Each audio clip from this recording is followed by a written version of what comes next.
اعوذ باللہ من الشیطان الرجیم، بسم اللہ الرحمن الرحیم۔ اعزاء المشاہدین الکرام، نماز سے متعلق آج کا سوال یہ ہے کہ ایک شخص نماز پڑھ رہا ہے اور اس نے چادر بھی اوڑھ رکھی ہے اور قیام کی حالت میں اس نے ہاتھ چادر کے اندر باندھ لیے ہیں، تو کیا اس کا یہ عمل یعنی ہاتھ چادر کے اندر باندھنا قیام کی حالت میں یہ جائز ہے، یا اس کے لیے ضروری ہے کہ وہ ہاتھ جو ہے چادر سے باہر نکال کر باندھے؟ اس کے لیے شرعی حکم کیا ہے؟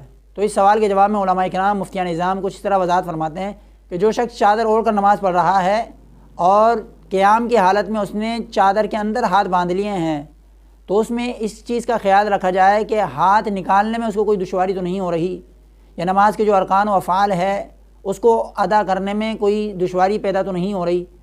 اگر ایسا نہیں ہے تو اس کے لیے یہ عمل کرنا بلا قرار جائز ہے۔ اور نماز میں ہاتھ چھپا کر قیام کی حالت میں چادر کے اندر کر کے جس صورت کو علماء نے مکروہ تحریمی لکھا ہے وہ ایک خاص صورت پر محمول ہے، وہ اشتمال سما ہے۔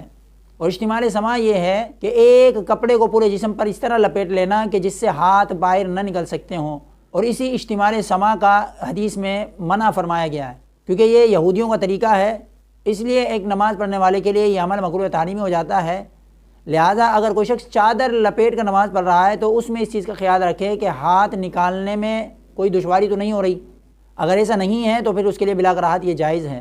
اور اس میں ایک چیز کا خیال یہ بھی رکھا جائے کہ جب چادر اوڑھ کر نماز پڑھ رہا ہے تو اس میں ناک اور منہ کو کھلا رکھے۔ اللہ تبارک و تعالیٰ سے دعا ہے کہ اللہ تبارک و تعالیٰ ہمیں احکام شرع سمجھنے اس پر عمل کرنے کی توفیق عطا فرمائے۔ وما علینا الا البلاغ المبین۔